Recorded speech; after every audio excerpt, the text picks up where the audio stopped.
Assalamualaikum warahmatullahi wabarakatuh. Halo semuanya. Kami dari kelompok 8, saya Nadia Nurhaifah dan teman sekelompok saya. Saya Koirul Mubarok. Kami akan mempresentasikan materi berjudul Pemetaan dan Pengelompokan Talent Management. Pemetaan talenta adalah proses sistematis untuk mengidentifikasi, mengevaluasi, dan mengklasifikasikan talenta atau potensi individu dalam organisasi berdasarkan keterampilan, kompetensi, kinerja, dan potensi masa depan mereka. Tujuan utamanya adalah menempatkan orang yang tepat pada posisi yang tepat dan merancang strategi pengembangan yang sesuai. Fungsi dan manfaat memastikan bahwa organisasi mampu menempatkan orang yang tepat di posisi yang tepat dan menyiapkan strategi pengembangan karyawan secara terarah. Pemetaan talenta menjadi sangat penting dalam era VUCA, volatility, uncertainty, complexity, ambiguity. Nah, bagi karyawan manfaatnya, satu top peningkatan kompetensi yaitu talenta memperoleh akses pelatihan dan proyek strategis. 2, kepastian perkembangan yaitu karyawan tahu kemana arah karirnya berkembang. 3, puas rasa dihargai dan diakui yaitu mapping, menunjukkan bahwa kontribusi karyawan diukur dan dihargai. 4, dimuat kesempatan rotasi dan promosi yaitu talenta dengan potensi tinggi akan mendapat peluang lebih besar. Alat pemetaan talenta 9-box matrix, 9-box talent grid. Pemetaan talenta yang mengelompokkan karyawan ke dalam 9 kotak berdasarkan 2 dimensi.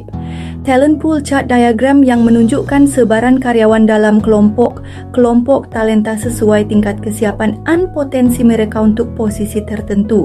C. Assessment center metode evaluasi menyeluruh melalui simulasi, studi kasus, wawancara, role play, dan psikotes untuk mengukur kompetensi. Pengelompokan talenta adalah proses mengklasifikasikan individu dalam organisasi berdasarkan kriteria tertentu seperti kinerja, potensi, kompetensi, kesiapan suksesi, atau kontribusi terhadap organisasi. Dasar pengelompokan talenta kinerja performance. Sejauh mana karyawan memenuhi atau melampaui target yang diberikan.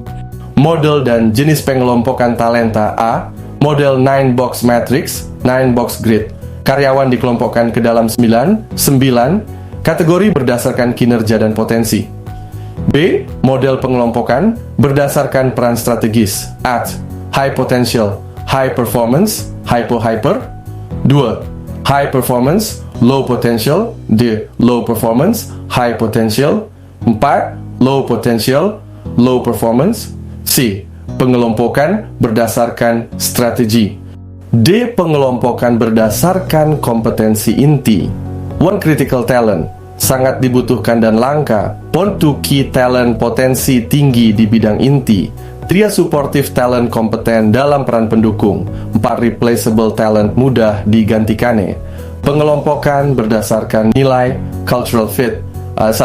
High culture fit, high performance, ideal role model. 2. Low culture fit, high performance berisiko pada budaya. 3. High culture fit, low performance. Tantangan pengelompokan talenta, penilaian yang subjektif.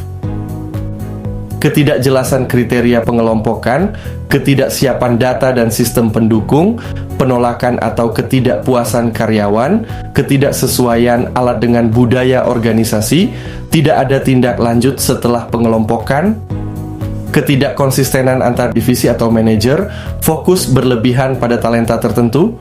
Contoh kasus PT Himalaya adalah perusahaan retail modern dengan 200 karyawan. Perusahaan menghadapi tantangan dalam menyiapkan suksesi jabatan manajerial karena beberapa posisi strategis akan ditinggalkan oleh karyawan senior yang pensiun dalam 2 tahun ke depan. HR memutuskan untuk melakukan pemetaan dan pengelompokan talenta menggunakan 9-box matrix. Kepada 10 orang kandidat. Kesimpulan, pemetaan dan pengelompokan talenta merupakan bagian penting dalam manajemen SDM karena membantu organisasi memahami kualitas, potensi, dan kapasitas karyawan secara menyeluruh. Dengan alat seperti 9-box matrix, talent pool chart, assessment center, HCRI, dan talent scorecard, organisasi dapat menilai kinerja dan potensi secara objektif serta mengarahkan karyawan ke jalur pengembangan yang tepat. Meskipun terdapat tantangan seperti subjektivitas, kurangnya data, resistensi karyawan, dan minimnya tindak lanjut, hal ini dapat diatasi melalui transparansi, pelatihan, sistem HRIS, dan program pengembangan yang konsisten. Secara keseluruhan, pemetaan talenta meningkatkan efektivitas SDM, daya saing organisasi, dan keberlanjutan kinerja. Baik, itu saja yang dapat kami sampaikan. Kurang lebihnya mohon maaf. Wassalamualaikum warahmatullahi wabarakatuh.